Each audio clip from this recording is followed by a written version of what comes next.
Halo Pak. Nah, video kali ini kita akan ngebahas tentang APM atau Application Performance Monitoring menggunakan Elasticsearch.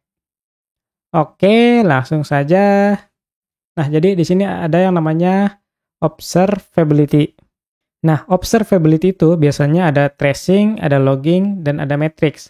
Nah, kalau tracing itu biasanya digunakan buat nge-trace setiap function-function yang dilewatin. Atau kita juga bisa nge-trace berapa lama sih proses A, proses B, proses C, dan seterusnya.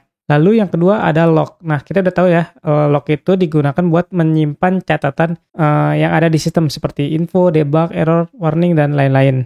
Lalu yang ketiga ada matrix. Jadi matrix itu untuk mengukur performa sistem. Jadi kayak penggunaan CPU-nya berapa, terus juga penggunaan RAM-nya berapa, dan sebagainya.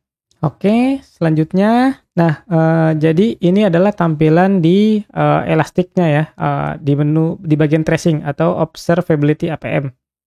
Nah, di sini ada contohnya, ada satu API register. Nah, ini melewati beberapa proses, lewat controller, lewat proses di use case, terus juga lewat repository. Dan juga kita bisa nge-trace berapa lama sih di proses repository selesai, terus juga di use case selesai, dan seterusnya. Oke, lanjut. Nah, ini adalah stack di Elastic-nya. Nah, kalau untuk kebutuhan tracing dan metric, kita hanya pakai bagian ini nih, bagian ini dan ini. Dan untuk logging, kita pakainya yang ini nih.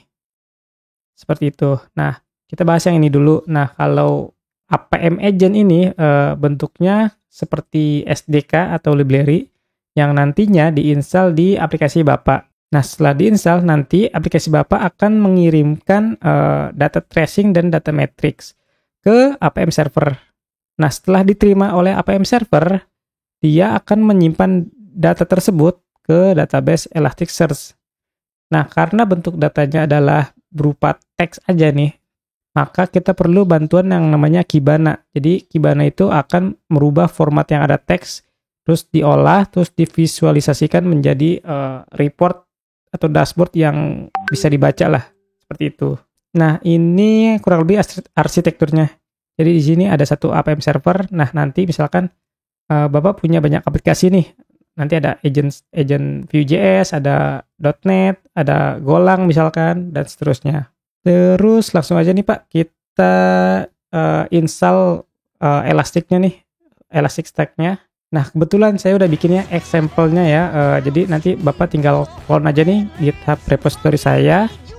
Terus juga di sini ada sedikit dokumentasi buat cara install-nya, terus juga cara jalanin backend-nya. Lalu juga ada apa nih buat load testnya gitu. Oke, kita coba clone dulu. Nah, ini kebetulan saya udah nge-clone ya. Jadi repository-nya kurang lebih seperti ini. Terus kita coba install dulu ya Elasticsearch-nya. Kebetulan di sini pakai Docker ya. Jadi kita tinggal masuk ke direktorinya cd lk start. Lalu kita tinggal jalanin docker compose up minde untuk menginstalnya. Nah, ini sesuai dengan tutorial yang ini ya. Terus kita enter. Nah, kebetulan saya sebelumnya udah download ya, jadi tinggal dijalankan ulang aja nih. Tapi kalau misalkan Bapak belum download, mungkin agak loading gitu sih, loading download dulu. Nah, ini sudah selesai. Terus coba kita cek di dockernya. Nah, ini nih sudah jalan 13 detik yang lalu. Ada banyak aplikasinya ya, ada Logstash, Filebeat, Kibana, dan Elasticsearch. Nah, selanjutnya kita akan ngetes dulu nih. Kita masuk ke, kita lihat dulu database-nya apakah sudah bisa apa belum. Terus juga kita masuk ke Kibana-nya juga. Kita buka browser, terus new tab, terus buka localhost 9200. Nah, database-nya sudah nyala. Kalau misalkan ada kredensial, nanti silakan diisi aja kredensialnya dengan ini nih, Elastic dan Chengmi. Terus kita coba buka Kibana-nya 5601. Nah, kita coba login dulu Elastic, terus passwordnya Chengmi,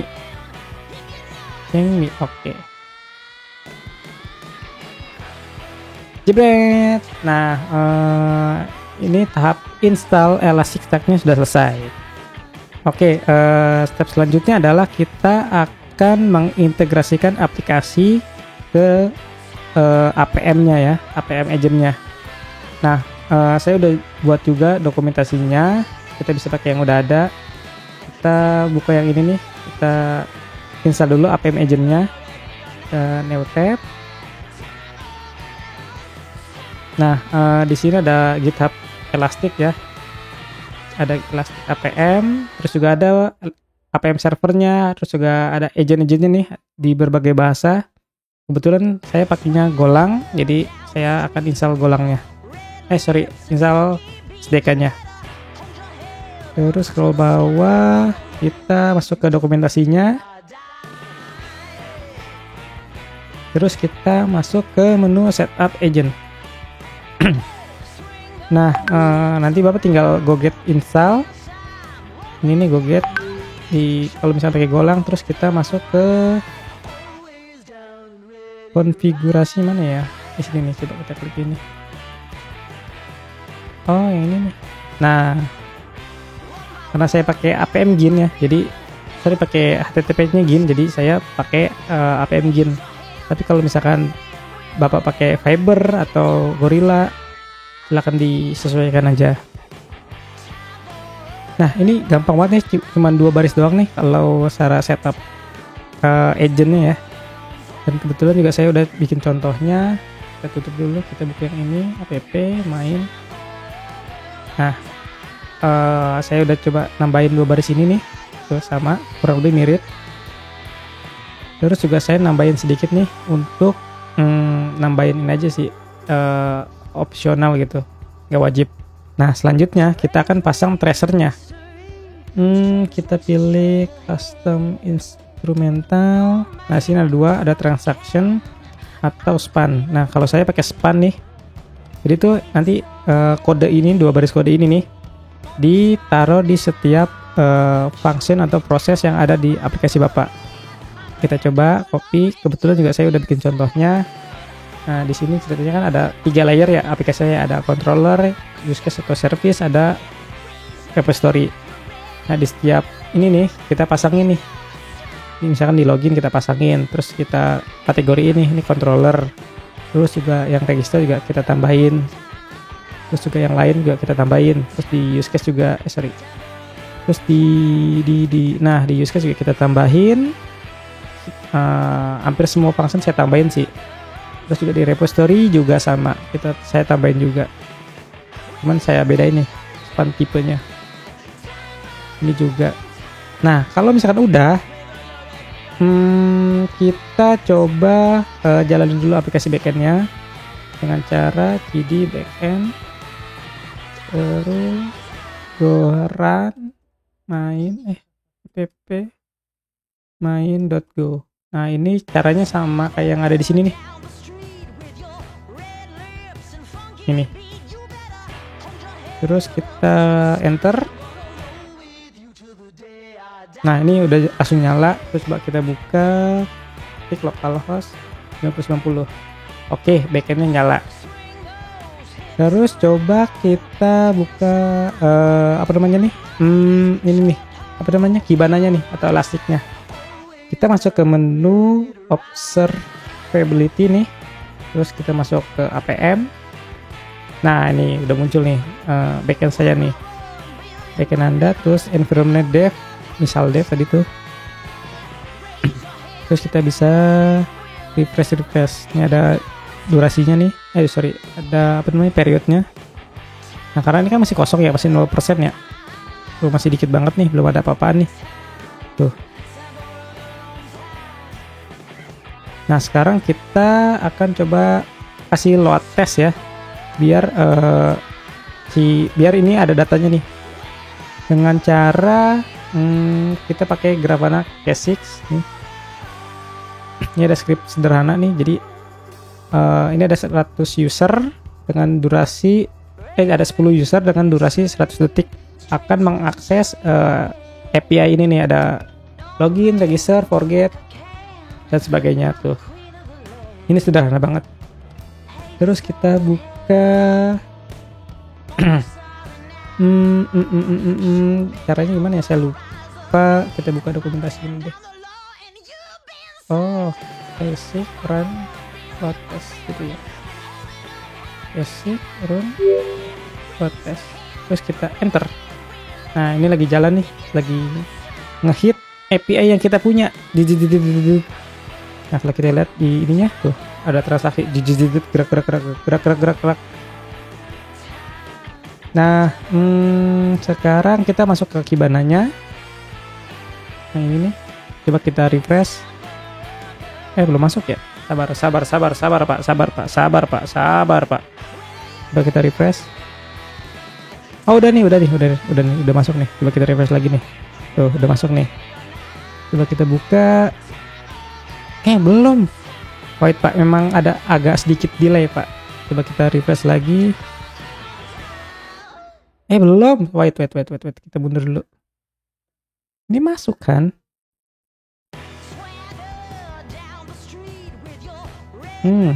Coba kita refresh. Nah, baru nih. Kita buka. Nah, nih.